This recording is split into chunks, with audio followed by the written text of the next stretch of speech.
아니, 어디서 냄새 나지 않아? 찌린내 같은 거. 저기서 나는 거 같은데. 회사 로비에 무슨 저런 노숙자 같은 할아버지가 앉아있지? 뭐야? 설마 우리 쪽으로 오고 있는데 설마 뭐지? 로비 관리인 어디 갔어? 안녕하세요. 혹시 이 회사에 제 아들이 다니는데 두고 간 게 있어 가지고 왔어요. 혹시 전화기 좀 빌려주실 수 있을까요? 제 핸드폰이 배터리가 다 돼서. 저는 제 핸드폰을 보여주며 두 젊은이에게 말을 걸었습니다. 둘은 저를 경계하는 눈초리를 보내더군요. 로비에 안내하시는 분에게 물어보려고 했는데 잠깐 자리를 비우신 것 같습니다. 젊은 사원 두 명은 당황해하며 핸드폰을 주머니에 꾹 집어넣고 누구신지 몰라서 힘들겠다고 하더군요. 요즘 신종사기도 많은데 죄송하다며 리셉션 데스크 담당자가 오기를 기다리는 게 좋을 것 같다며 황급히 도망가더라고요. 할 수 없지 하고 한숨을 쉬고 기다리니 로비 담당자가 뛰어오며 소리쳤습니다. 할아버지, 여기 계시면 안 돼요. 어서 나가세요. 안녕하세요. 저는 사람들이 소위 말하는 만석군이라고 하죠. 한 회사를 일군 창업자 최영석이라고 합니다. 현재는 투자자로 활동하고 아들에게 회사를 맡겨놓은 상태입니다. 평소에도 소박하게 사는 걸 좋아해서 돈이 있는 티를 잘 안 내고 다니긴 하지만 암으로 1년 정도 투병을 하느라 요즘 몰골이 말이 아니긴 했지만 급하게 계약 서류를 두고 간 아들에게 서류 전달 좀 할 겸 오랜만에 회사 한번 둘러볼 겸 나온 회사에서 황당한 일을 겪었습니다. 제가 겪은 일을 들으시고 댓글을 통해 좋은 조언을 주시면 실천해 보겠습니다. 그날은 평소와 다름없는 평화로운 아침이었습니다. 다른 점은 눈이 펑펑 내려서 앞이 잘 안 보이는 추운 겨울이었어요. 항암 치료 후 집에서 요양 중이던 저는 창가에 앉아 따스한 아침 햇살을 맞으며 명상을 하고 있었습니다. 1년 전 암 진단을 받고 회사를 아들에게 물려준 뒤 저의 아침은 이렇게 조용히 시작되곤 했습니다. 그 고요함을 깨는 다급한 전화가 왔습니다. 아들이었습니다. 아버님, 큰일 났습니다. 수화기 너머로 들리는 아들의 목소리는 심각했습니다. 오늘 오후에 있을 M&A 계약 관련 서류를 제가 실수로 집에 두고 왔어요. 지금 해외 투자자들과 미팅 중이라 제가 직접 가져올 수가 없습니다. 비서도 아파서 갑자기 병가를 내서 다른 사람을 보내긴 했는데 또 사고가 났대서 혹시 서류를 가정부나 운전기사에게 부탁해서 가져오라고 해주실 수 있을까요? 연락이 따로 안 되네요. 아들의 목소리에서 당황스러움이 느껴졌습니다. 이 계약은 우리 회사의 미래가 걸린 중요한 계약이었습니다. 수개월간의 협상 끝에 마침내 성사된 2조 원 규모의 해외 인수 건이었죠. 그러한 중요한 서류를 다른 사람에게 맡기기엔 제 성격에 맞지 않았습니다. 알았다. 내가 가져다 주마. 저는 어제 저녁 계약이 잘 체결되면 회사에 아주 좋은 일이 있을 것 같다고 웃던 아들의 얼굴을 떠올리며 오랜만에 회사를 위해 할 수 있는 일이 생겨 기분이 좋았습니다. 1년 만에 내 회사에 가는 거니 조금 설레는 마음까지 들었습니다. 서둘러 옷을 갈아입으려 옷장 앞에 섰을 때 문제가 생겼습니다. 제 맞춤 정장들이 더 이상 맞지 않았던 겁니다. 1년간의 투병 생활로 제 몸은 많이 야위어 있었고 예전의 옷들은 너무 커져 버렸습니다. 할 수 없지. 급하게 장롱 구석에서 오래된 점퍼를 꺼냈습니다. 10년도 더 된 옷이었지만 지금의 제 몸에는 이게 딱 맞았습니다. 낡은 청바지와 운동화로 간단히 차림을 마쳤습니다. 거울을 보니 웃음이 났습니다. 평소의 제 모습과는 너무나 달랐으니까요. 하지만 서류만 전달하면 되는 일이라 크게 신경 쓰지 않았습니다. 김 기사, 회사로 가죠. 하지만 운전기사마저 저를 보고 놀란 표정을 지었습니다. 15년을 함께한 김 기사였지만 병원에 가는 것이 아니라 회사에 간다던 제 모습도 놀랍고 제대로 차려입지 않은 상태에서 회사로 가자는 말에 김 기사답지 않게 살짝 놀란 표정을 지었습니다. 하지만 상황이 좀 급해서 그러리라 간파하고 따로 묻지 않고 출발하더군요. 주차를 하고 김 기사에게 잠깐 주차장에서 기다려 달라고 한 후 로비로 올라가려 하자 처음 당혹스러운 상황이 벌어졌습니다. 어르신, 여기는 일반인 출입 금지 구역입니다. 주차장 보안요원이 재빠르게 제 앞을 막더군요. 15년간 이 회사를 이끌었던 회장을 알아보지 못한 거죠. 제 모습이 달라지긴 많이 달라졌나 보다 싶었네요. 어르신, 여기는 일반인 출입 금지 구역입니다. 주차장 보안요원을 보니 30년 일하던 낯익은 친구입니다. 눈보라를 계속 맡으며 씨름하느니 보안요원이나 절 위해서 재빨리 제 신분을 밝히는 게 나을 것 같더군요. 접니다. 최영석 회장.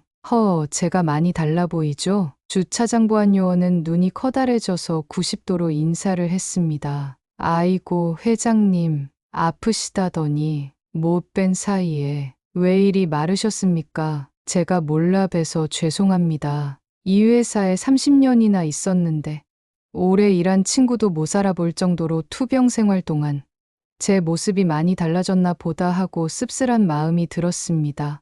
처음엔 당황스러웠지만 한편으로는 보안요원이 제 역할을 충실히 하고 있다는 생각에 뿌듯하기도 했습니다.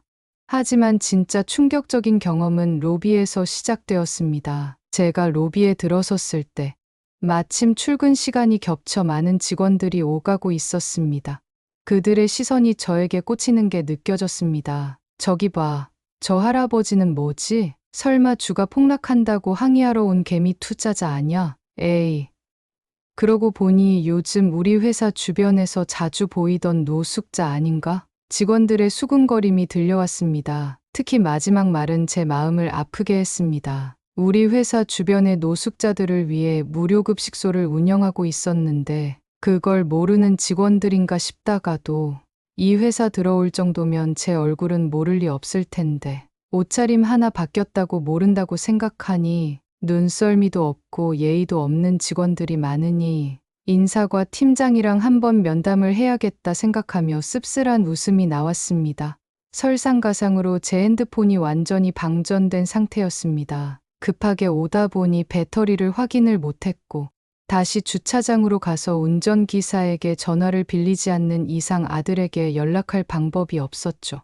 로비의 안내데스크는 잠시 비워져 있었고 저는 근처에 있던 두 젊은 직원에게 다가갔습니다. 안녕하세요. 혹시 이 회사에 제 아들이 다니는데 두고 간 게 있어 가지고 왔어요. 혹시 전화기 좀 빌려주실 수 있을까요? 제 핸드폰이 배터리가 다 돼서 로비에 안내하시는 분에게 물어보려고 했는데 잠깐 자리를 비우신 것 같습니다. 젊은 사원 2명은 당황해하며 핸드폰을 주머니에 꾹 집어넣고 누구신지 몰라서 힘들겠다고 하더군요. 요즘 신종사기도 많은데 죄송하다며 리셉션 데스크 담당자가 오기를 기다리는 게 좋을 것 같다며 황급히 도망가더라고요. 그중 한 직원은 제 지난해 마지막 면접에서 제가 직접 뽑은 신입사원이었습니다. 사람의 가치는 겉모습이 아닌 내면에 있다고 열변을 토했던 청년이었죠. 아이러니하게도 지금 그는 제 겉모습만 보고 판단하고 있었습니다. 할 수 없지 하고 한숨을 쉬고 기다리니 로비 담당자가 뛰어오며 소리쳤습니다. 할아버지, 여기 계시면 안 돼요. 어서 나가세요. 접니다. 자세히 보세요. 로비 담당자가 어리둥절하며 제게 다가오더니 절 알아보고는 연신 고개를 숙이며 사과합니다. 회장님, 편찮으시다고 들었는데 이곳까지 오시느라 고생하셨습니다. 제가 멀리서 봐서 못 알아뵀네요. 도망가던 젊은 사원은 그 소리를 듣고 놀라는 눈치였습니다. 회장님이래. 아니, 그럼 아들은 사장님이란 거야? 우리 큰일 나는 거 아니야? 아니, 사장님이 중요한 서류를 두고 가서 제가 직접 전달하려고 왔지요. 로비 담당자는 직접 엘리베이터 앞까지 저를 데려다 드리고는 정말 자기가 대신 안 가져가 드려도 되냐고 계속 묻더군요. 저는 괜찮다며 담당자의 등을 두드려주며 격려한 후 회의실 쪽으로 올라갔어요. 엘리베이터 안에서는 더 흥미로운 상황이 벌어졌습니다. 여러 직원들이 타고 있었는데 제가 타자 모두가 구석으로 물러나더군요. 한 여직원은 놀라서 휴대폰을 떨어뜨리기까지 했습니다. 어머, 죄송합니다. 제가 휴대폰을 주워주려 하자 여직원은 놀라 겁먹은 표정으로 재빨리 받아들었습니다.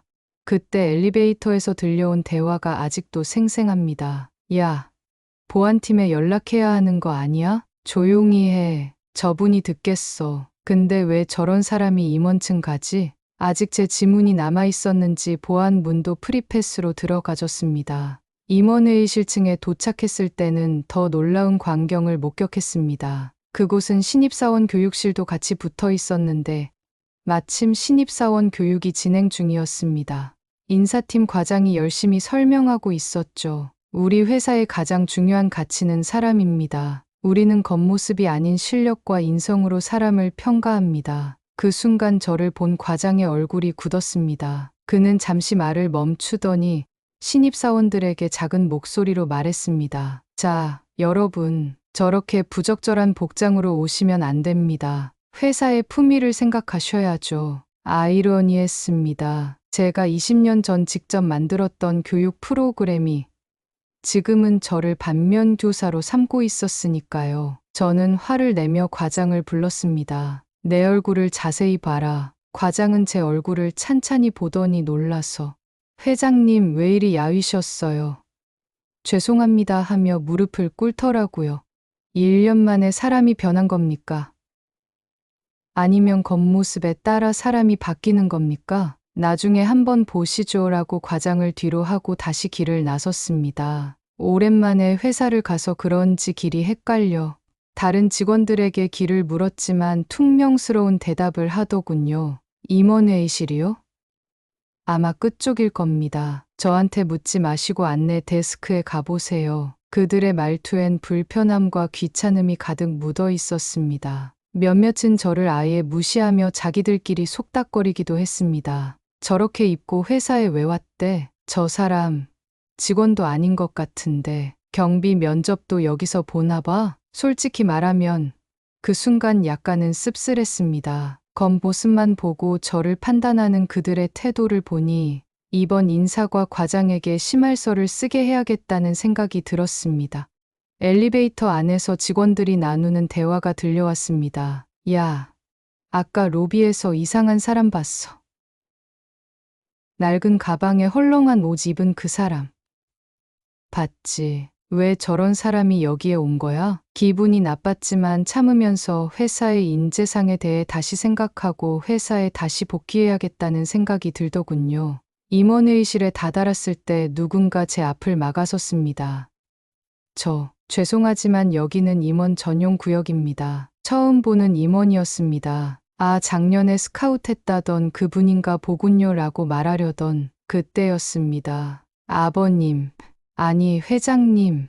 회의실에서 나온 제 아들의 외침이 복도에 울려 퍼졌습니다. 순간 모든 것이 변했습니다. 임원들의 표정이 순식간에 바뀌었고 복도에 있던 직원들은 놀란 듯 서로를 바라보았습니다.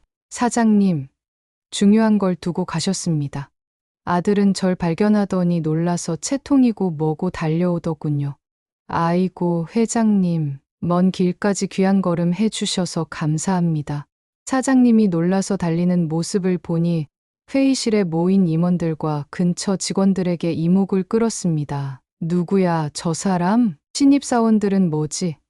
하고 웅성거렸고 임원들도 저를 보고 놀라서 달려왔습니다. 아이고 회장님, 오랜만입니다. 몸은 많이 좋아지셨나요? 그들의 반응은 한편으로 통쾌했지만 다른 한편으론 조금 안타까웠습니다. 정말 겉모습만으로 이렇게 판단하다니. 며칠 뒤 저는 회사 직원들 앞에서 이렇게 말했습니다. 겉모습만 보고 사람을 판단하지 말아야 합니다. 진짜 중요한 가치는 사람의 태도와 진심에서 나옵니다. 그리고 무례한 태도를 보였던 몇몇 직원들과 개인 면담을 진행했습니다. 당신은 저를 처음 봤을 때 어떤 생각을 했나요? 그들은 죄송하다며 고개를 숙였고 일부는 눈물까지 보였습니다. 우리 회사 로비에는 큰 글씨로 이런 문구가 걸려 있습니다. 진정한 가치는 겉모습이 아닌 마음에서 시작됩니다. 이러한 이야기를 신입사원들에게 들려주었어요. 아주 뼈저리게 느꼈을 겁니다. 내가 이 회사 회장이 아니라 정말 떠돌던 노숙자였다면 이랬을까 하는 씁쓸한 생각도 들었습니다. 그 이후엔 정신을 차렸는지 근처 노숙자 무료급식소에 봉사를 하는 사원들도 많이 생기고 무엇보다 제가 가끔씩 허름한 옷차림으로 회사를 가보곤 하는데 이제 회사 사람들이 귀신같이 저희 존재를 찾아냅니다. 암 치료도 끝나서 다시 예전 모습으로 돌아가고 있지만 그 경험이 제게 인생을 바라보는데 정말 중요한 본질이 무엇인가에 대한 시선을 바뀌게 한 계기였지요. 저는 회사를 다시 복귀한 자리에서 말했습니다. 여러분, 오늘부터 우리는 달라져야 합니다. 제 목소리가 회의장에 울려 퍼졌습니다. 첫째, 모든 직원 평가 체계를 새롭게 만들겠습니다. 더 이상 겉모습이나 직위가 아닌 진정한 실력과 인성을 평가하는 시스템을 도입할 것입니다. 회의장에서 작은 술렁임이 일었습니다. 둘째, 우리 회사의 모든 임원진은 한 달에 한 번씩 일반 직원으로 하루를 보내게 될 것입니다. 저부터 시작하겠습니다. 오늘 제가 입은 이 낡은 점퍼 차림으로 로비에서 겪은 일들이 우리 회사의 현 주소를 정확히 보여주었기 때문입니다. 이번에는 몇몇 임원들의 얼굴이 붉어졌습니다. 셋째, 무료급식소 봉사활동을 전 직원의 필수 과정으로 지정하겠습니다. 그곳에서 여러분은 진정한 인간의 가치가 무엇인지 배우게 될 것입니다. 그때 한 젊은 직원이 조심스럽게 손을 들었습니다. 바로 어제 저에게 전화도 빌려주지 않았던 그 직원이었습니다. 회장님, 죄송합니다. 이전에 저는 회장님을 외모로 판단하고 무시했습니다. 그런데 지금 이 자리에서 회장님께서는 오히려 그것을 교훈으로 삼아 우리 회사를 더 나은 방향으로 이끌어 주시려 하고 계십니다. 저는 부끄럽습니다. 그의 용기 있는 고백에 다른 직원들도 하나둘 자신의 경험을 이야기하기 시작했습니다. 제 아들이 단상 위로 올라왔습니다. 저는 어제 아버님께 큰 가르침을 받았습니다. 단순히 회사를 경영하는 것이 아니라 사람의 가치를 알아보고 키워나가는 것이 진정한 경영자의 역할이라는 것을 깨달았습니다. 그의 말에 저는 깊은 감동을 받았습니다. 이제 그가 진정한 리더로 성장하고 있다는 확신이 들었습니다. 그날 이후 회사는 급격히 변화하기 시작했습니다. 처음에는 작은 변화들이었습니다. 직원들이 서로를 대하는 태도가 달라졌고 회의할 때 직급과 상관없이 자유롭게 의견을 개진하기 시작했습니다. 무료급식소 봉사활동은 처음에는 의무적으로 시작했지만 점차 자발적인 참여가 늘어났습니다. 특히 인상 깊었던 것은 매달 있는 역지사지의 날이었습니다. 그날은 임원진들이 일반 직원으로 근무하는 날이었는데 처음에는 어색해하던 임원들도 점차 그날을 통해 많은 것을 배우게 되었다고 이야기했습니다. 암이 완치되었지만 언제 재발할지 모른다고 하더군요. 그렇더라도 차 한 잔의 명상보다는 젊을 때부터 일구어낸 이 회사가 더 중요했습니다. 겉모습이 아닌 실력을, 사람의 내면을 중요시하는 문화를 만들어가고 있죠. 사람은 겉모습만으로 판단할 수 없습니다. 우리가 놓치고 있는 가치들은 보통 눈에 보이지 않는 곳에 숨어 있습니다. 여러분, 다음번에 누군가를 만났을 때 그들의 겉모습이 아닌 진심을 보려 노력해 보세요. 그것이 우리가 서로를 더 깊이 이해할 수 있는 첫걸음일 겁니다. 다만 제가 이 기업의 회장이 아니라 정말 무일푼의 노인이었다면 받았을 무시를 생각하니 마음이 무거워집니다. 제가 살아있는 한은 더 봉사를 하며 살아야 할 것 같습니다. 무시받으면서 느낀 씁쓸함과 통쾌하면서도 안타까운 심정을 느낄 수 있는 중요한 경험이었습니다. 익명의 제보로 이 사연을 보내게 된 이유는 제가 회장이기 때문에 거칠에만 할 수도 있겠다는 생각이 들어서입니다. 선한 영향력을 끼치게 된 사건을 계기로 아이러니하게 사람을 더 못 믿게 되어 다양한 의견을 들어보고자 용기를 내어 사연을 보내봅니다. 댓글을 통해 좋은 조언을 남겨주시면 참고하도록 하겠습니다. 감사합니다. 한참을 걷다가 문득 주머니를 확인했을 때 지갑과 휴대폰이 사라진 것을 알았습니다. 그 순간 머리가 하얘졌습니다. 저기, 거기서! 앞서가는 두 명의 젊은이들이 의심스러 그들을 향해 외쳤지만 그들은 이미 멀어져 가고 있었습니다. 제 나이에 그들을 쫓아갈 수는 없었습니다. 게다가 암 투병 중인 몸으로는 허둥지둥 그들의 뒤를 따라가려다가 발이 미끄러졌습니다. 쌓인 눈 위로 엉덩방아를 찍고 말았죠. 순간 온몸이 얼어붙는 것 같았습니다. 이게 내 마지막 모습이 되는 건가? 쓴웃음이 났습니다. 안녕하세요. 저는 시한부 선고를 받고 하루하루 살아가고 있는 70대 할아버지입니다. 제가 시한부 선고를 받은 것은 올해 가을이었습니다. 담당인은 6개월에서 길어야 1년이라 했지만 저는 그 시간도 사치스럽게 느껴졌습니다. 젊을 때 고생해서 모은 제 일부. 남들이 보면 어마어마하게 많다고 할 만한 재산, 사람들은 백만장자의 유산이라고 떠들더군요. 하지만 그것을 물려줄 마땅한 상속자가 없다는 것이 저의 가장 큰 걱정이었습니다. 제게는 3자녀가 있습니다. 하지만 고생을 몰라서 그런지 제대로 키운 것 같지 않네요. 바빠서 아이들을 잘 보지 못했던 것 같아 죄책감만 남아 있습니다. 제가 들려드릴 사건이 있기 전에는 큰아들은 도박, 둘째는 사업 실패의 반복, 막내딸은 사치와 허영에 빠져 있었습니다. 제가 일구어온 이 모든 것들이 그들 손에서 물거품이 될 것이 뻔했습니다. 저는 재산을 전부 사회에 환원해 자식들의 정신머리를 단단히 고쳐야 하나 고민이 되더군요. 고생해서 모은 재산이니 어느 단체에서 제대로 하는지 알고 싶어 회사 일을 정리하고 시간 나는 대로 단촐한 옷차림에 무료 급식소나 봉사활동 하는 곳을 기웃거리기 시작했습니다.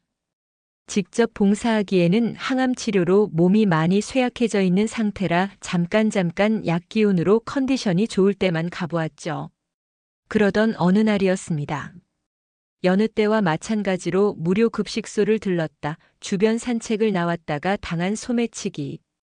그날은 유난히도 추운 겨울날이었습니다. 아침부터 내리기 시작한 눈은 점점 더 거세져 거리는 하얀 장막에 둘러싸여 있었습니다.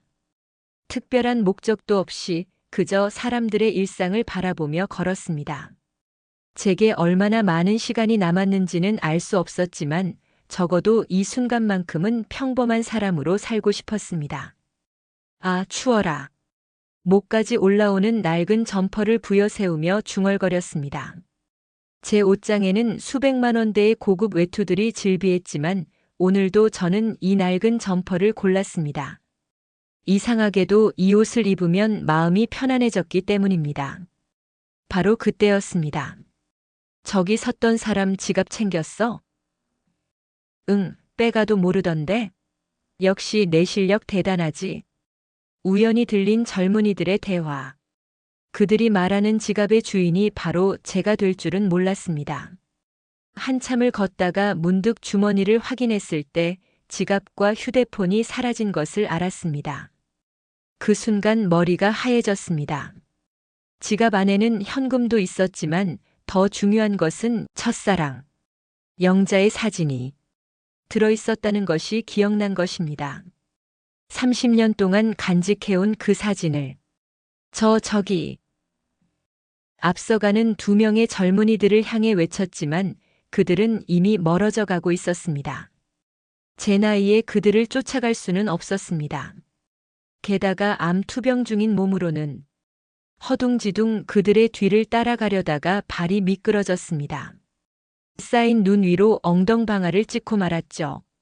순간 온몸이 얼어붙는 것 같았습니다. 아, 이게 내 마지막 모습이 되는 건가? 쓴웃음이 났습니다. 남들이 부러워할 만한 큰 재산을 가진 기업 전 회장이 낡은 점퍼 차림으로 길바닥에 넘어져 있는 모습이라니. 괜찮으세요, 할아버지? 따뜻한 목소리가 들렸습니다. 고개를 들어보니 한 청년이 저를 향해 손을 내밀고 있었습니다. 그의 눈빛이 어딘가 낯익었습니다. 제가 도와드리겠습니다. 조심하세요, 미끄러우니까. 청년의 손을 잡고 일어나는 순간 갑자기 가슴이 찌릿했습니다. 이 따뜻한 손길. 정말 오랜만에 느껴보는 사람의 온기였습니다. 저기, 사실은 방금 소매치기를 당했는데. 네. 어떤 사람들이었는지 보셨나요? 청년의 표정이 급격히 진지해졌습니다. 저쪽으로 2명이 뛰어갔는데 검은 패딩에 하나는 빨간 모자를. 제 말이 채 끝나기도 전에 청년이 뛰기 시작했습니다. 할아버지, 잠시만 기다려주세요. 꼭 찾아올게요. 눈발이 거세게 휘날리는 거리를 따라 청년의 뒷모습이 빠르게 멀어져 갔습니다.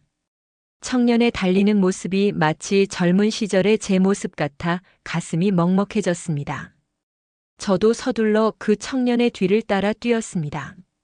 소매치기들은 좁은 골목으로 도망쳤고 청년은 망설임 없이 그들의 뒤를 쫓았습니다. 미끄러운 눈길 위에서 간간히 균형을 잃으면서도 그는 포기하지 않았습니다. 거기 서요. 청년의 외침에 소매치기들이 잠시 돌아봤습니다. 그중 한 명이 갑자기 쇠파이프를 들었습니다. 건방진 놈이 왜 따라와? 너 같은 놈 때문에 우리가 얼마나 고생하는 줄 알아? 위험한 상황이었습니다. 하지만 청년은 물러서지 않았습니다. 그때였습니다. 골목 안쪽에서 순찰 중이던 경찰들이 상황을 발견했습니다. 이봐, 거기서. 소매치기들은 당황했고 도망치려는 과정에서 지갑과 휴대폰을 떨어뜨렸습니다. 청년은 재빨리 그것들을 주워들었습니다. 하지만 한 소매치기가 도망가면서 청년의 얼굴을 핥히었고 다른 한 명은 밀치면서 도망쳤습니다. 할아버지, 찾았습니다. 청년이 돌아왔을 때는 얼굴에 상처가 나 있었습니다. 옷은 흙과 눈으로 범벅이 되어 있었죠. 이렇게까지 해주다니. 정말 고마워요. 아니에요. 제가 당연히 해야 할 일을 한 것뿐인걸요. 지갑을 받아든 순간 저는 눈물이 날 것 같았습니다. 세상에는 아직도 이런 따뜻한 마음을 가진 사람들이 있다는 사실에 가슴이 벅차올랐습니다. 이대로 보내드릴 순 없죠. 우리 가게에서 따뜻한 국밥이라도 드시고 가세요. 청년은 제 팔을 부축하며 근처에 보이는 가게를 손가락으로 가리켰습니다. 따뜻해 보이는 작은 국밥집이었습니다. 마음도 몸도 지켜 허기가 지고 국밥 하나라도 팔아주고 싶더군요. 그렇게 전 청년의 가게로 안내받아 국밥집을 들어갔습니다. 가게 문을 열자 익숙한 향기가 코끝을 스쳤습니다. 이 냄새는 마치 30년 전 첫사랑 영자가 해주던 맛있는 소고기 국밥이 생각나는 맛있는 냄새가 가게 앞부터 나더군요. 고양이 같은가? 한번 물어볼까? 하는 호기심이 들더군요. 괜찮으세요, 할아버지? 이제 보니 청년은 키도 훤칠하니 잘생겼습니다. 성격도 서글서글 다정한 성격인 것 같더라고요. 아무도 절 도와주지 않았는데 위급한 순간에 유일하게 제게 손을 내밀어준 그 청년에게 정말 고마운 마음이 들었습니다. 감사합니다. 라고 말하는 그 순간 꼬르륵 하는 엄청 큰 소리가 제 뱃속에서 나더군요. 무료 급식소는 이미 한참 지나온 상태고 오늘 하루 종일 아무것도 안 먹은 상태라 배가 무척 고팠습니다. 눈바닥에 뒹굴어 낡은 점퍼는 젖어 있고 상처가 나 상처에서는 피가 나고 있었습니다. 청년도 다친 상처에서 피가 나더라고요. 저는 식당 식탁에 있는 휴지를 꺼내 청년에게 건네주었습니다. 꾀죄죄한 노숙자 꼴인데 식당 분위기를 흐릴까 걱정되네요. 배가 너무 고파 따라오긴 했는데 국밥이랑 다른 비싼 메뉴 같이 주문할게요. 감사합니다. 걱정하지 마세요. 이건 제 호의라고 생각하시고 계산은 하지 않으셔도 돼요. 제가 모시고 왔는걸요. 식사하시고 보호자 연락처 알려주시면 제가 전화드리겠습니다. 불편하시면 그냥 국밥만 드시고 상처에 약만 바르고 가셔요. 어제 도박 빚 갚아달라고 찾아온 큰아들이 갑자기 떠올랐습니다. 목소리도 듣기 싫습니다. 운전기사가 근처에 있을 테니 다 먹고 전화를 해봐야겠습니다. 배가 고프니 신세 좀 질게요. 그냥 좀 쉬다가 가겠습니다. 저는 무력한 마음이 들었습니다. 그때는 몰랐죠. 이 사건이 제 인생을 완전히 바꿔놓을 만남이 될 거라는 것을. 청년이 가져온 국밥에는 따뜻한 김이 모락모락 피어올랐습니다. 차가운 겨울 바람에 얼었던 제 얼굴이 순식간에 따뜻해졌습니다. 여기 앉으세요, 할아버지. 제가 특별 소고기 국밥을 끓여드릴게요. 청년은 저를 구석자리로 안내했습니다. 이 자리가 제일 따뜻해요. 어머니가 항상 특별한 손님을 여기 모셨다고 하시더라고요. 청년의 말에 가슴이 덜컥 내려앉았습니다. 예전에 똑같이 말하던 사람이 있었죠. 구석이 제일 따뜻하니까 여기 앉으라고 하던 그 사람. 갑자기 옛날 생각이 떠오르는 걸 보니 역시 죽을 때가 다 됐구나 싶어 씁쓸한 마음을 감추고 국밥을 떠먹었습니다. 서빙을 하는 청년의 모습이 영자와 겹쳐 보였습니다. 숟가락을 놓는 방식, 국물을 저으는 손짓. 마치 시간이 거꾸로 흐르는 것 같았습니다. 어서 드세요. 추운데 따뜻한 국물부터. 그릇을 받아들자마자 눈물이 흘렀습니다. 이 향기, 이 맛. 영자의 특별 소고기 국밥 맛 그대로였습니다. 할아버지 괜찮으세요? 맛이 없나요? 아니에요. 너무 맛있어서. 옛날 생각이 나서. 할아버지 천천히 드세요. 푹 쉬었다 가셔도 돼요. 식사 시간 지나서 지금 가게도 한산해요. 라고 말하며 상처 연고를 건네주더군요. 청년의 목소리에는 따스함이 묻어 있었습니다. 그 청년의 입술을 보니 자꾸 영자가 떠올랐습니다. 어머님이 미인이신가 보네요. 청년이 훤칠하게 잘생겼네. 제 말을 듣고 청년은 머쓱해하며 웃었습니다. 그때 청년의 전화가 울렸습니다. 네, 어머니. 네, 걱정 마세요. 가게 잘 보고 있어요. 어머니라는 말에 무심코 귀가 기울여졌습니다. 그때서야 가게 간판이 눈에 들어오더라고요. 영잔의 백반집. 순간 저의 숟가락이 떨어졌습니다. 가슴이 철렁하는 순간이었습니다. 혹시 어머님 성함이 이영자이신가요? 제 떨리는 목소리에 청년이 놀란 듯 쳐다봤습니다. 네, 맞습니다. 그래서 영자네예요. 성은 어떻게 아셨나요? 운명의 장난 같았습니다. 30년 전 제가 가장 사랑했던 여인. 하지만 가난한 제가 감히 사랑할 수 없다고 생각했던 그 여인의 이름이었습니다. 혹시 어머님 고향이 전라남도 구례신가요? 네, 맞아요. 할아버지께서 어머니를 아시나요? 떨리는 손으로 지갑 속에 숨겨둔 소중히 하던 낡은 사진 한 장을 보여주었습니다. 에이, 이게 어머니잖아요. 젊으셨을 때. 어머니 사진을 왜 이렇게 소중하게. 청년의 눈이 커졌습니다. 제가 30년간 간직해온 영자의 사진이었습니다. 어머니께서 젊었을 때 많이 힘드셨다고 해요. 저를 홀로 키우시면서. 청년의 말에 가슴이 덜컥 내려앉았습니다. 나이를 물어보니 29이라 합니다. 30년 전, 제가 영자를 떠난 그 시기와 맞아떨어졌습니다. 혹시 아버님은 모르세요? 어머니가 한 번도 말씀하신 적이 없어요. 다만 사업 때문에 멀리 가셨다고. 그 순간 저의 온몸이 떨려왔습니다.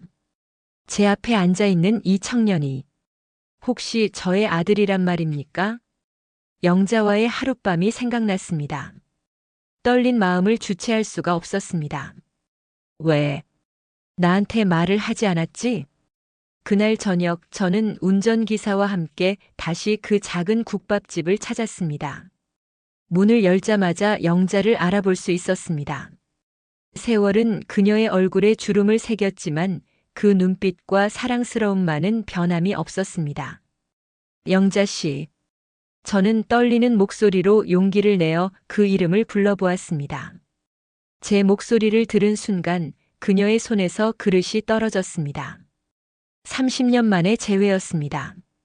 당신이 어떻게 이곳에.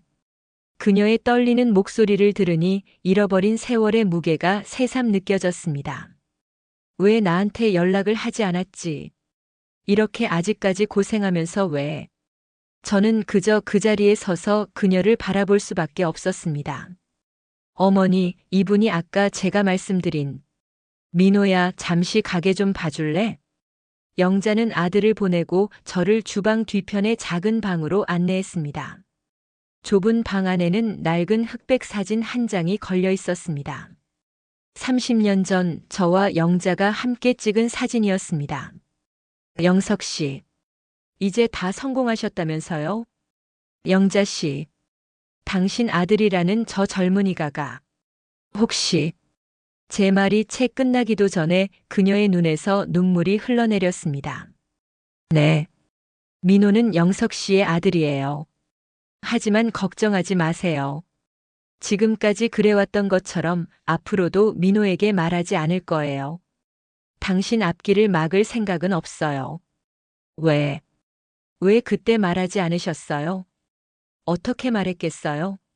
영석 씨가 큰 사업을 시작한다고 꿈을 이루겠다고 떠나시던 그때 제가 어떻게 발목을 잡을 수 있었겠어요? 그리고 큰 기업 외동딸이랑 결혼한다는 소문까지 들었는데 전 괜찮아요. 그녀의 말 한마디 한마디가 비수가 되어 가슴을 파고들었습니다. 30년 동안 혼자서 민호를 욕심 많던 제 젊은 시절을 돌아보며 찹찹한 마음을 감출 수 없었습니다. 영자한테 너무 미안했던 일들이 많았었죠. 그래서 영자는 절 믿지 못했던 것 같습니다. 힘들지 않았다면 거짓말이겠죠. 하지만 민호를 보면서 버틸 수 있었어요. 영석 씨를 닮아서 그런지 민호도 참 성실하고 착해요. 혈기왕성한 젊은 시절에 만든 업보가 내 사랑하는 사람을 고생시켰습니다.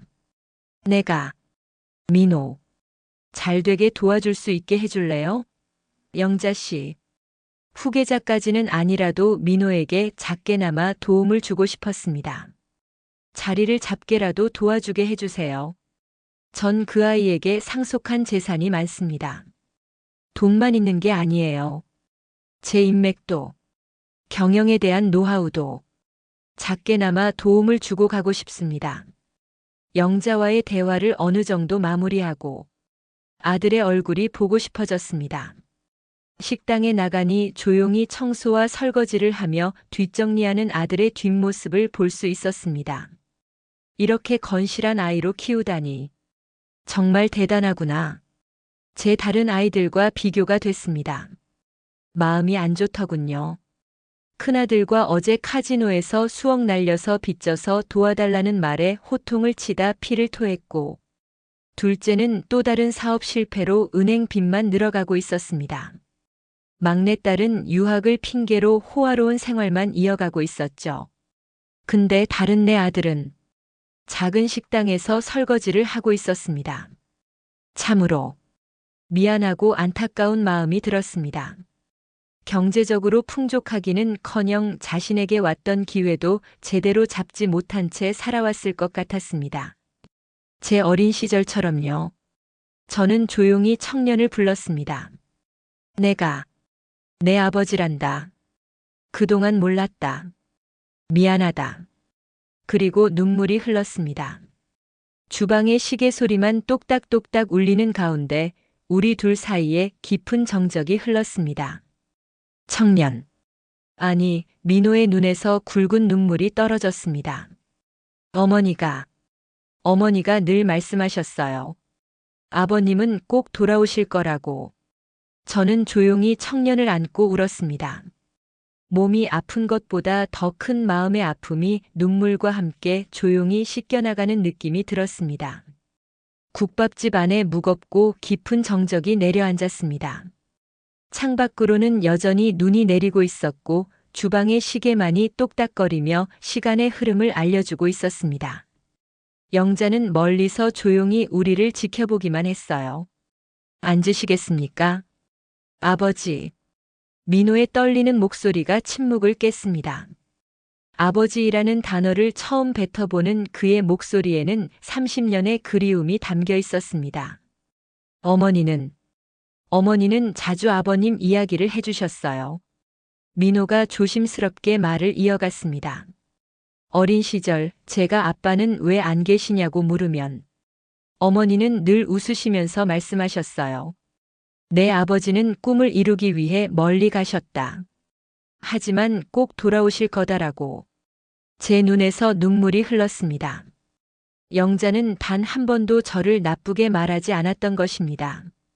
저는 어머니 홀로 저를 키우시느라 얼마나 고생하셨는지 압니다. 민호의 눈가에도 눈물이 고였습니다. 초등학교 때는 새벽부터 밤늦게까지 국밥집을 하시면서도 제가 학교 행사가 있을 때면 꼭 오셨어요. 남들은 다 아버지 어머니와 함께 왔는데 저 혼자만 어머니와 둘이. 민호의 말에 제 가슴이 찢어지는 것 같았습니다. 하지만 어머니는 늘 당당하셨어요.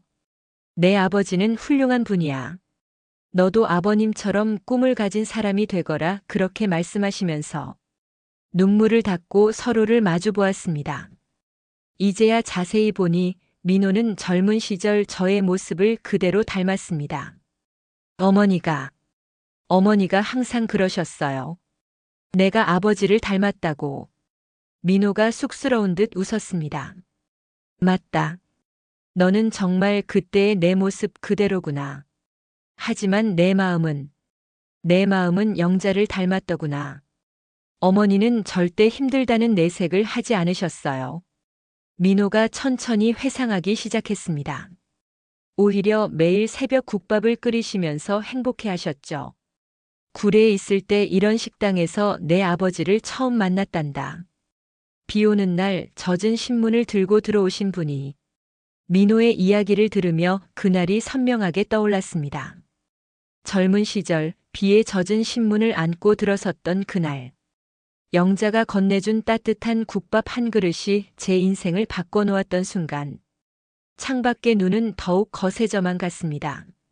마치 오늘의 이 만남을 축복이라도 하듯 세상은 하얗게 물들어가고 있었습니다. 민호야. 잠시 망설이다가 입을 열었습니다. 사실 나는 얼마 남지 않았단다. 민호의 얼굴이 순간 창백해졌습니다.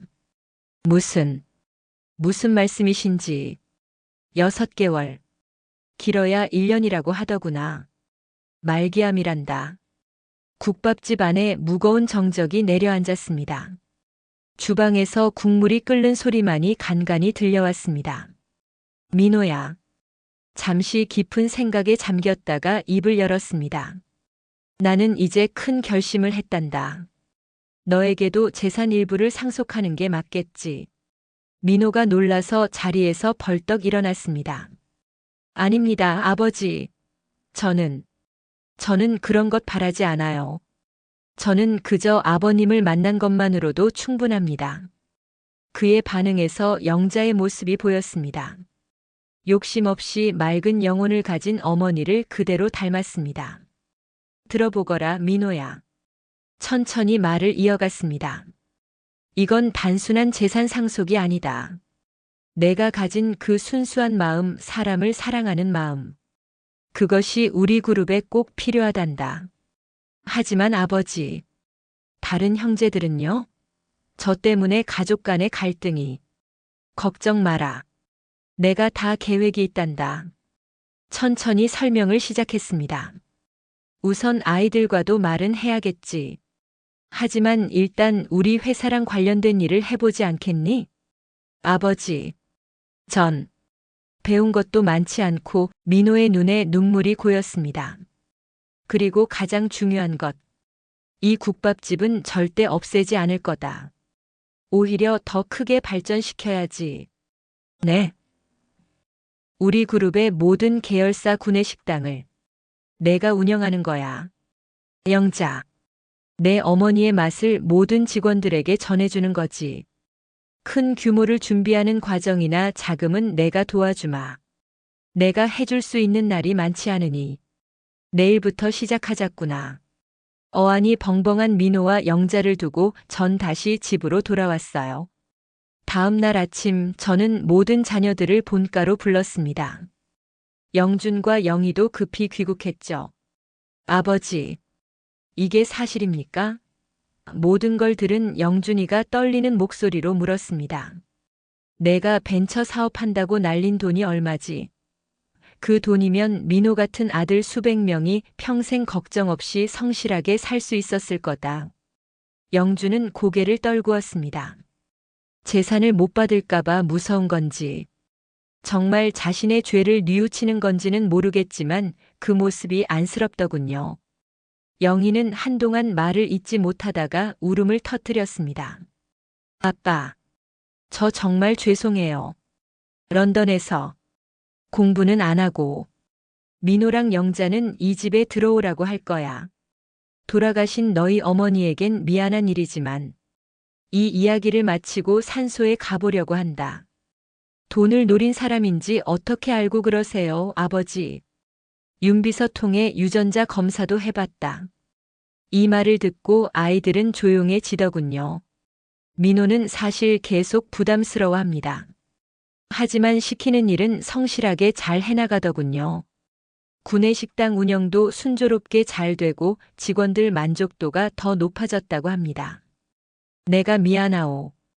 당신에게도 아이들에게도 좋은 남편과 아버지가 되지 못했소. 먼저 간 아내에게도 미안한 마음이 컸지만 제 마음은 더 확고해졌습니다.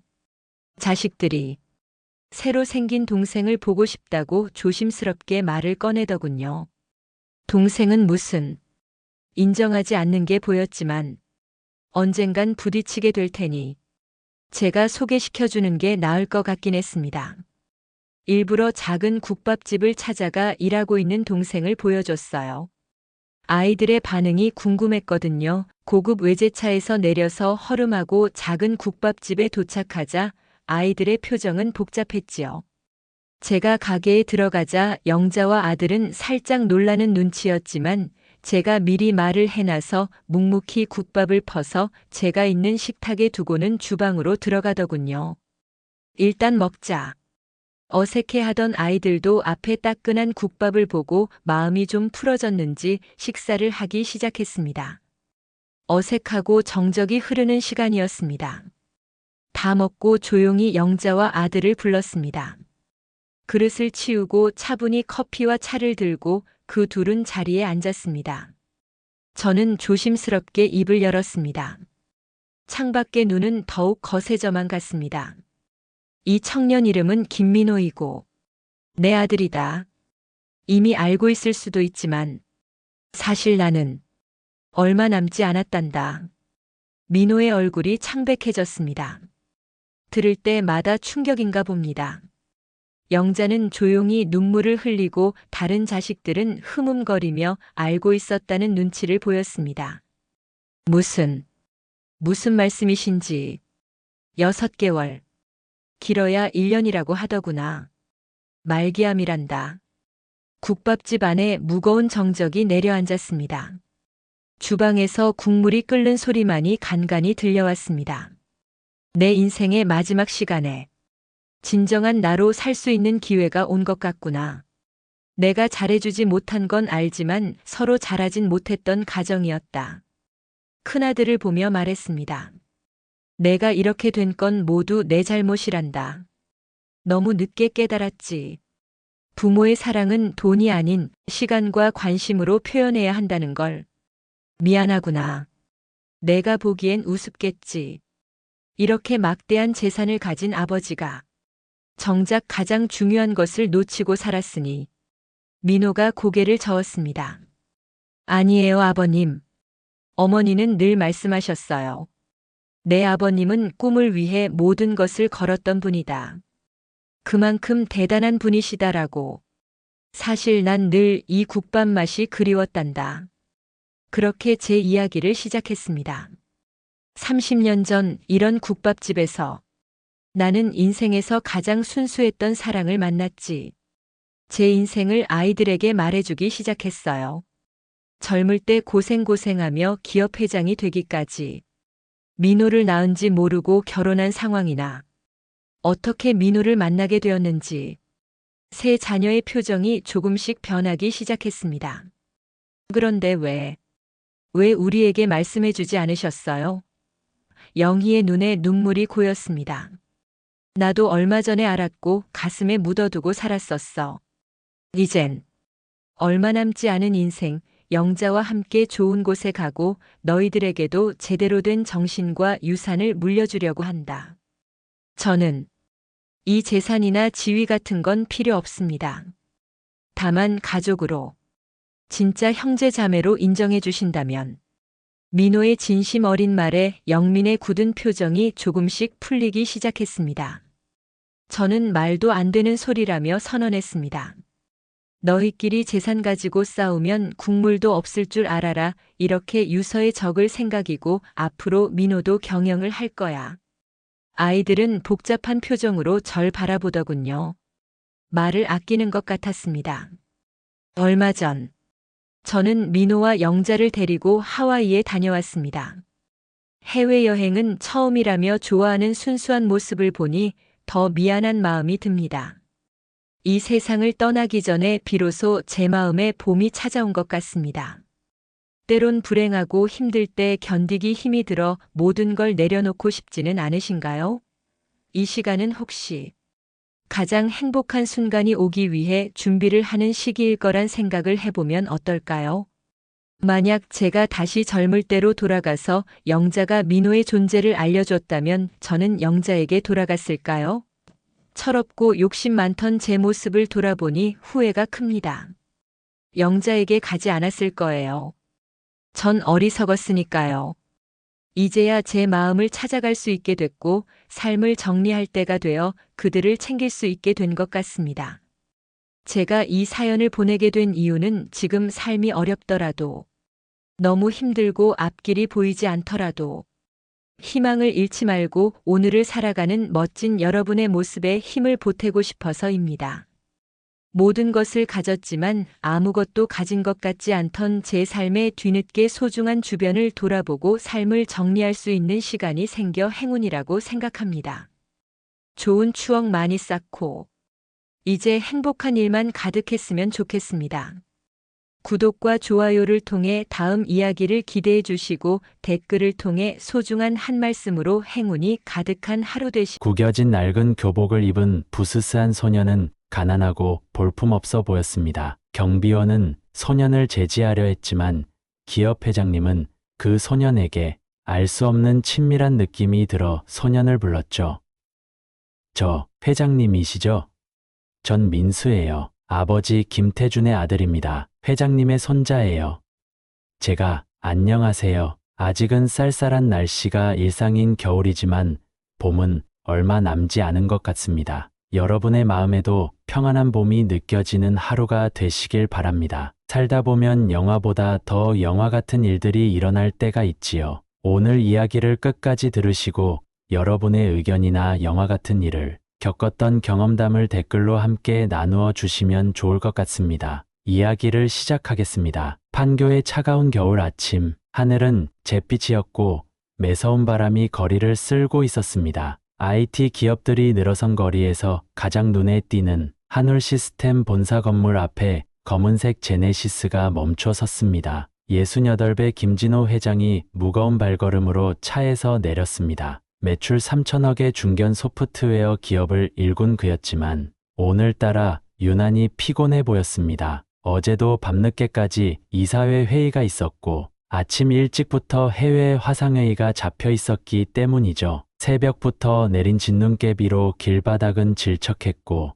회장의 구두가 그 위를 조심스레 밟았습니다. 15년째 똑같은 시간, 똑같은 장소로 출근하는 발걸음. 하지만 오늘은 뭔가 달랐습니다. 가슴 한켠이 묘하게 불안했죠. 회장님, 오늘 아침 8시에 싱가포르 지사와 화상 미팅이 있으시고 10시에는 신규 보안 솔루션 출시 관련 기자간담회, 비서의 말이 채 끝나기도 전이었습니다. 로비에서 한 소년이 불쑥 나타났습니다. 낡은 교복은 구겨져 있었고 한쪽 무릎에는 작은 구멍이 나 있었죠. 부스스한 머리카락 사이로 보이는 소년의 눈빛이 김진호의 시선을 사로잡았습니다. 그 눈빛, 어디선가 본 듯한 그리운 눈빛이었습니다. 경비원이 황급히 달려와 소년을 제지하려 했습니다. 야, 너 여기 못 들어와. 회장님께 신뢰가 되잖아. 하지만 소년의 목소리가 떨리면서도 또렷하게 울렸습니다. 저 회장님이시죠? 전 민수예요. 아버지 김태준의 아들입니다. 회장님의 손자예요. 제가. 순간 김진호의 심장이 멈추는 것 같았습니다. 귓가에 윙하는 소리가 울렸고 주변의 모든 소리가 멀어졌습니다. 김태준. 15년 전 자신의 곁을 떠난 아들의 이름이었습니다. 그리고 이 소녀는 자신이 전혀 몰랐던 손자라고요. 비서실장, 오늘 일정은 전부 취소해. 김진호의 목소리가 떨렸습니다. 하지만 회장님, 싱가포르 지사와의 전부 취소하라고 했잖나. 그렇게 김진호는 손자를 자신의 집으로 데려왔습니다. 강남 압구정의 20년 된 아파트. 현관문을 열자 낡은 장판과 오래된 가구들이 눈에 들어왔습니다. 30평대의 평범한 아파트였죠. 3천억 매출의 중견기업 회장 집이라고는 믿기 힘들 정도로 소박했습니다. 할아버지 집이에요. 민수가 놀란 듯이 물었습니다.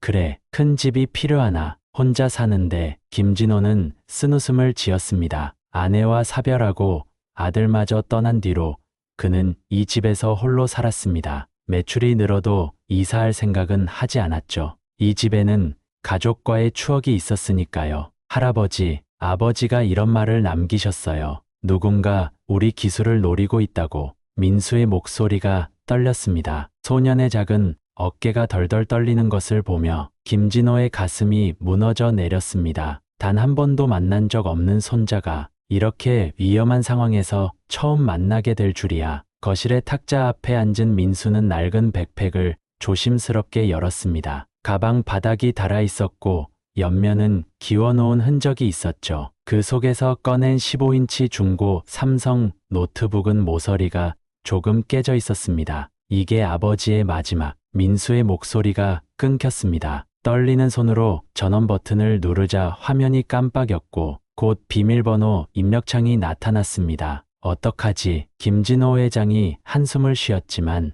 민수는 의외로 침착한 모습으로 키보드를 두드렸습니다. 82점.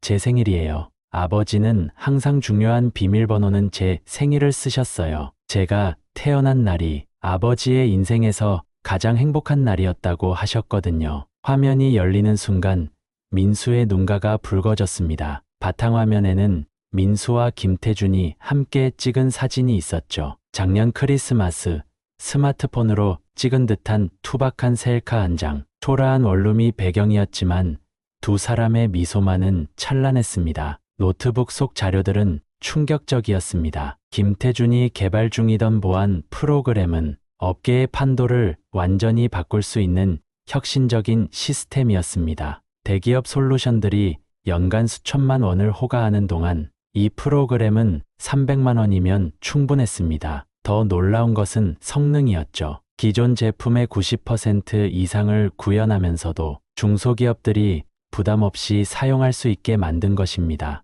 이게 말이 되나? 김진호는 믿을 수 없다는 듯 화면을 뚫어지게 보았습니다. 소스 코드를 확인할 때마다 그의 눈이 커졌습니다. 테스트 결과, 성능 분석, 모든 것이 완벽했습니다. 아버지는 밤낮 없이 이 프로그램을 개발하셨어요. 중소기업들도 안전하게 사업할 권리가 있다고 하시면서 민수의 말에 김진호의 마음이 무거워졌습니다. 15년 전 아들이 스타트업을 하겠다고 했을 때 자신이 얼마나 심하게 반대했던가요? 대기업, 납품이나 따내, 그게 제일 안전해. 그렇게 소리치며 아들의 꿈을 무시했던 자신이 부끄러워졌습니다. 하지만 진짜 충격은 그 다음이었습니다. 이메일함에서 발견된 협박성 메일들. 발신인은 다름 아닌 박상철 이사, 회사의 보안사업부 책임자이자 김진호가 가장 신임하던 임원이었습니다. 자네, 우리 같이 일해보지 않겠나? 자네의 기술이면 대기업들 상대로 큰 돈을 벌 수 있을 텐데 이렇게 고집부리다가는 자네가 손해볼 텐데 아들 학비는 어떻게 되겠나? 마지막으로 기회를 주지. 다음 주까지 답이 없으면 자네 아들에게 무슨 일이 생길지 모르니까. 메일을 읽을수록 김진호의 손이 떨려왔습니다. 박상철은 처음에는 달콤한 제안으로 접근하다가 점점 노골적인 협박으로 변해갔습니다. 그가 이런 사람이었다니. 15년간 자신의 오른팔이었던 사람이 이런 악랄한 짓을. 아버지가 끝까지 거절하셨어요. 그러자 민수의 목소리가 갈라졌습니다. 그 다음날 밤 집에 도둑이 들었어요. 연구자료가 담긴 다른 노트북을 훔쳐갔죠. 그런데 다른 건 하나도 건드리지 않았어요. TV도 제 게임기도 그대로였는데 김진호는 손자의 말에 주먹을 꽉 쥐었습니다. 이제 모든 게 이해가 갔습니다. 박상철은 처음부터 이런 계획을 세웠던 겁니다. 김태준을 협박하고 기술을 빼앗고 회장님은 갑자기 15년 전을 회상했습니다. 사실 아들 스타트업을 반대해야 한다고 회장님에게 달콤한 말로 꿰어내던 것도 그 친구였죠. 결국 아들이 갑자기 집을 나간 것에 대한 이유가 단지 아들과의 다툼 때문만은 아닌 것 같다는 생각이 들었습니다. 분명히 중간에서 이간질이든 무슨 짓이든 했을 것 같았습니다. 민수는 생각에 잠긴 회장님을 보고 잠시 침묵했다가 이야기를 이어나갔습니다. 그날 이후로 아버지가 이상해지셨어요. 밤마다 계속 새로운 코드를 입력하시고 백업 파일을 여러 군데 숨기셨어요. 그리고 민수의 눈에서 눈물이 흘렀습니다. 3일 전 아버지가 갑자기 저를 꼭 안아주셨어요. 민수야, 아빠가 잠시 어디 다녀와야 할 것 같다. 만약 아빠가 돌아오지 않으면 할아버지를 찾아가거라. 방 안에 무거운 침묵이 내려앉았습니다. 창밖으로는 겨울비가 내리기 시작했고 어둠이 깊어져 갔습니다. 여기 뭔가 더 있어요. 민수가 갑자기 소리쳤습니다. 노트북에 숨겨진 폴더에서 새로운 파일들이 발견된 것입니다. 화면에는 박상철과 누군가가 만나는 사진들이 있었습니다. CCTV에서 캡처한 듯한 흐릿한 화질이었지만 거기 있는 사람들의 정체는 분명했습니다. 대형 보안회사 KSEC의 임원들이었죠. 이건 김진호의 얼굴이 굳어졌습니다. KSEC는 한울 시스템의 최대 경쟁사였습니다. 작년에 대규모 보안 시스템 입찰에서 한울 시스템을 꺾고 계약을 따낸 회사죠. 실종되기 전날 아버지가 이런 말씀을 하셨어요. 민수야, 아빠가 이 기술을 만든 건 돈 때문이 아니야. 우리같이 작은 회사들도 안전하게 일할 수 있게 하고 싶었던 거야. 그런데 이 사람들은 그걸 못하게 하려고 해. 김진호는 천천히 일어섰습니다. 창가에 서서 어두워진 도시를 바라보았죠. 15년 전 아들이 떠나던 날, 그때 자신이 아들의 말을 좀 더 귀 기울여 들었더라면 이런 일은 없었을지도 모릅니다. 민수야, 네, 할아버지, 아버지를 찾아보자. 이제는 내가 나서야 할 때인 것 같구나. 잠시만요. 할아버지, 여기 뭔가 있어요. 민수가 노트북의 이메일함을 더 자세히 살펴보다 외쳤습니다. 아버지가 박상철 이사님에게 보낸 마지막 메일이에요. 일주일 전에 민수가 화면을 가리켰습니다. 보낸 메일함, 수신 박상철 이사, 제목 마지막 제안에 대해 이사님, 제 기술을 이용해서 중소기업들을 더 어렵게 만들 순 없습니다. 종로 창신동 대성고시원에서 기다리고 있겠습니다. 직접 만나서 이야기를 나눴으면 합니다. 김태준 드림, 대성고시원. 제가 일주일 전에 아버지한테 갔을 때 계시던 곳이에요. 그런데 그날 이후로 연락이 끊겼어요. 민수의 목소리가 떨렸습니다. 김진호는 메일 날짜를 다시 확인했습니다. 지난주 화요일, 박상철이 갑자기 해외 출장을 간다며 회사를 비운 날이었습니다. 할아버지, 아직 그곳에 단서가 남아있을지도 몰라요.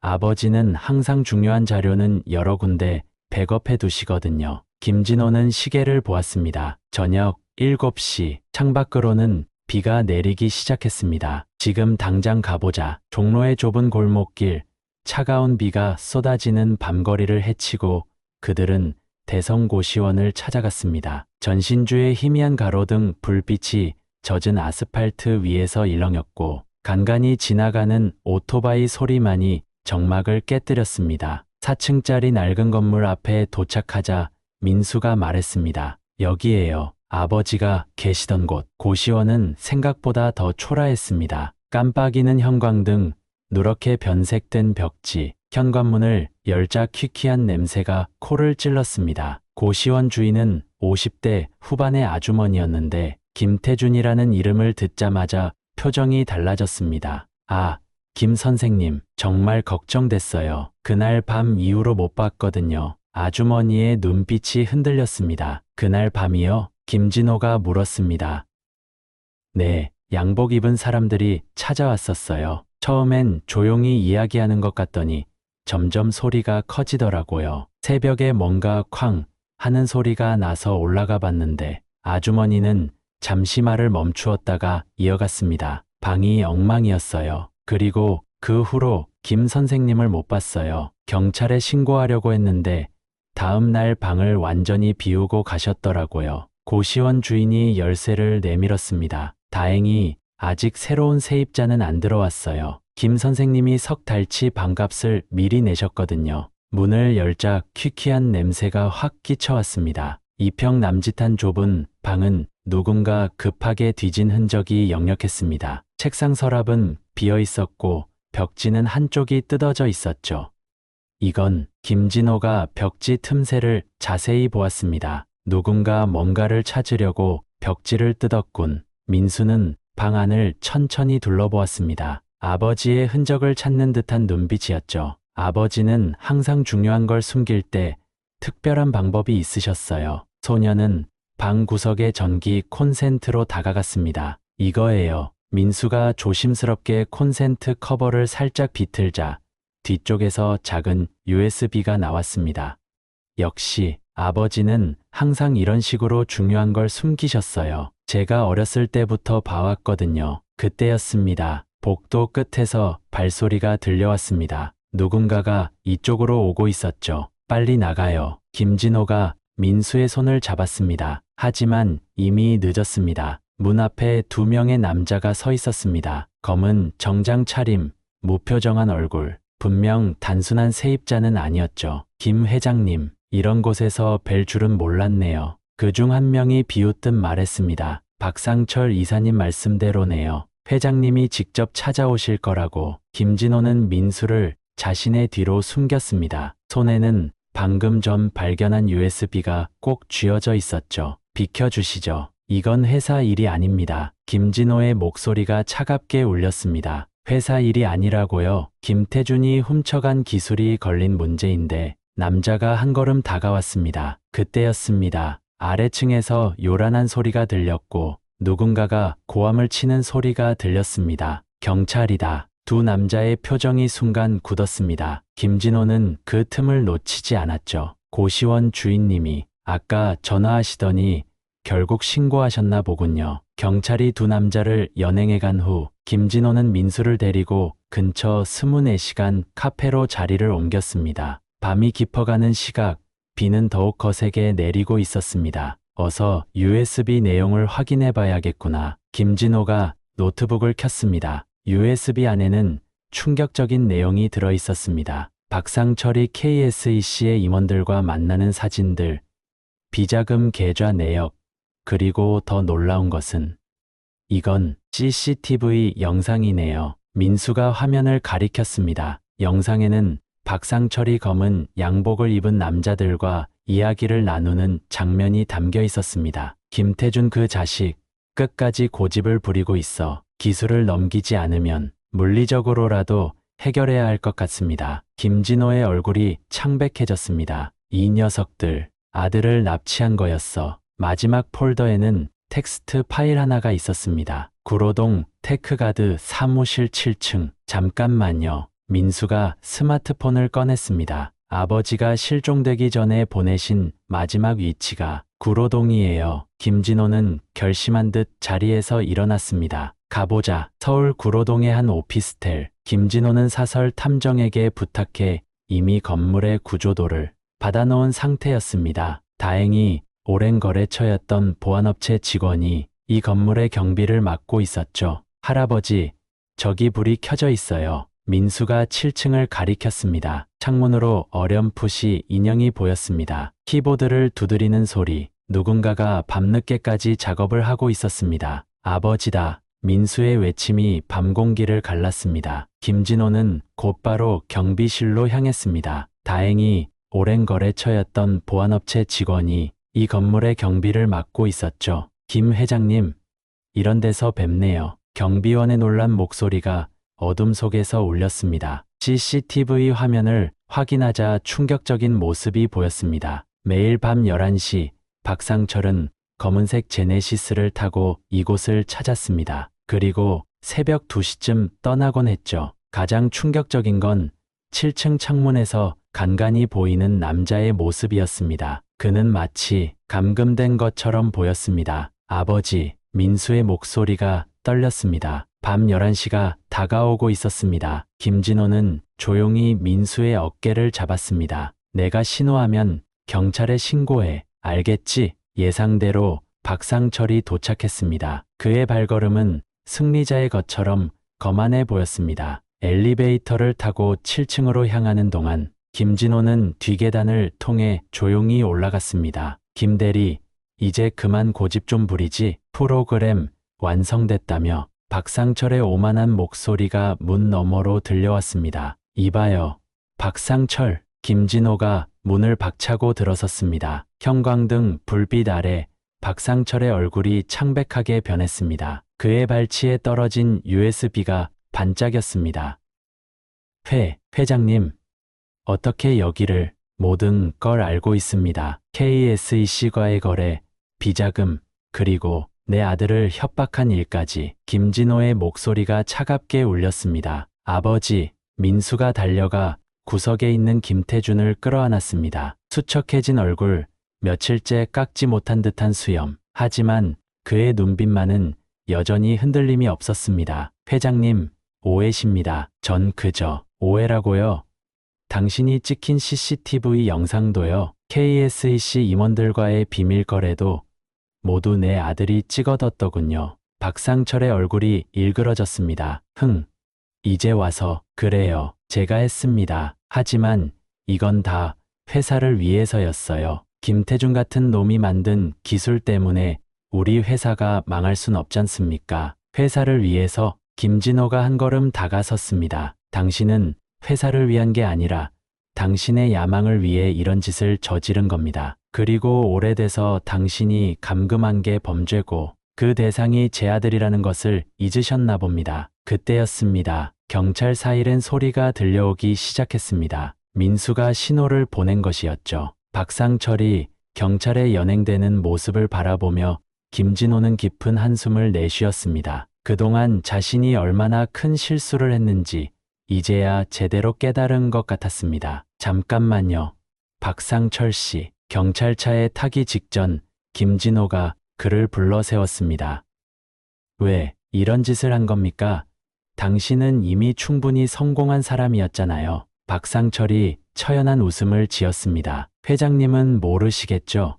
저 같은 사람들의 마음을 늘 2인자로 살아왔어요. 한울 시스템에서도 업계에서도. 이번엔 달랐어요. 내가 1등이 될 수 있었단 말입니다. 김태준이 천천히 앞으로 나섰습니다. 며칠간의 감금 생활로 수척해진 모습이었지만 눈빛만은 여전히 단단했습니다. 당신이 진정한 1등이 되고 싶었다면 정정당당하게 기술을 개발했어야죠. 남의 것을 빼앗는다고 진정한 승자가 되는 건 아닙니다. 경찰차가 떠나고 사무실에는 깊은 정적이 흘렀습니다. 아버지와 아들, 그리고 손자, 세 사람은 서로를 바라보며 한동안 아무 말도 하지 못했습니다. 아버지, 김태준이 먼저 입을 열었습니다. 제가 너무 고집을 부린 걸까요?